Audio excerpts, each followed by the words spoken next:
Untuk selanjutnya, yakni daftar isi, di mana pada daftar isi ini kita akan membahas 3 poin. Yang pertama, yakni pengertian dan macam-macam pola kepemimpinan pondok pesantren. Dan yang kedua, model kepemimpinan pondok pesantren di masa depan.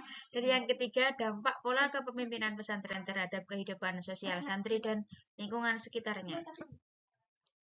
Yang pertama, yakni pengertian macam-macam pola kepemimpinan pondok pesantren. Yang pertama, pengertian. Pola kepemimpinan pondok pesantren adalah cara atau gaya seorang kiai, pemimpin pesantren, dalam mengatur, mengarahkan, dan membimbing seluruh kegiatan pesantren agar berjalan sesuai dengan tujuan pendidikan Islam. Kepemimpinan di pesantren tidak hanya berorientasi pada administrasi dan manajemen lembaga, tetapi juga menekankan keteladanan akhlak, spiritualitas, dan kedekatan dengan santri. Dengan demikian, pola kepemimpinan pesantren mencerminkan perpaduan antara aspek religius, moral, dan sosial yang berakar pada nilai-nilai Islam. Jadi, pada kepemimpinan pondok pesantren ini tergantung pola kepemimpinan yang diatur oleh sang kiai. Jadi di setiap kiai pasti memiliki pola kepemimpinan yang berbeda-beda.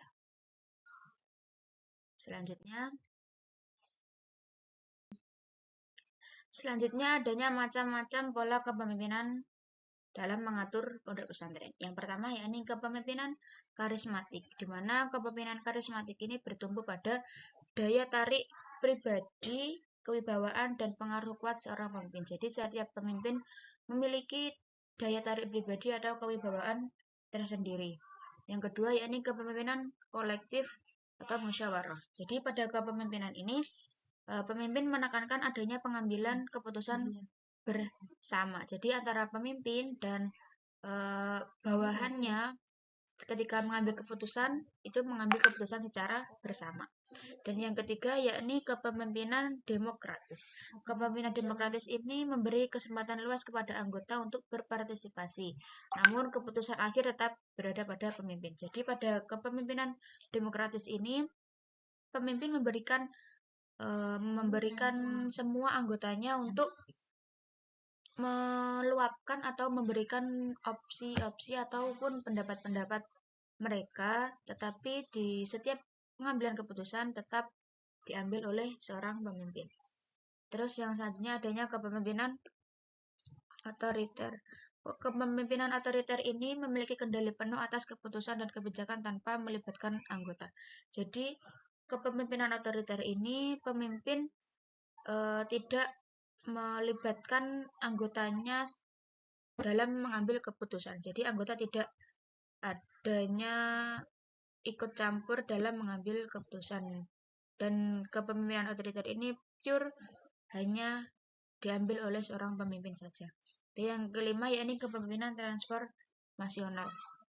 Kepemimpinan transformasional ini pemimpin yang menginspirasi perubahan positif, meningkatkan motivasi, moral, dan kinerja anggota. Jadi pada kepemimpinan ini pemimpin menginspirasi perubahan positif di mana seorang pemimpin mampu mempengaruhi orang lain untuk merubah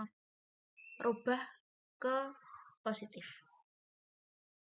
Selanjutnya yakni adanya model kepemimpinan pondok pesantren di masa depan. Jadi kepemimpinan pondok pesantren di masa depan diarahkan pada model kepemimpinan yang ideal, yakni kepemimpinan transformatif dan adaptif yang mampu menggabungkan nilai-nilai tradisional pesantren dengan kemajuan ilmu pengetahuan dan teknologi. Jadi pada model kepemimpinan pondok pesantren di masa depan ini sebaiknya kita menggabungkan antara model kepemimpinan transformatif dan adaptif, di mana pada kepemimpinan ini kita bisa menggabungkan nilai-nilai tradisional pesantren zaman dahulu atau disebut dengan pondok pesantren salaf, dan harus kita iringi juga dengan kemajuan ilmu pengetahuan dan teknologi, karena pada zaman sekarang juga teknologi sangat berpengaruh pada di setiap manusia atau generasi zaman sekarang.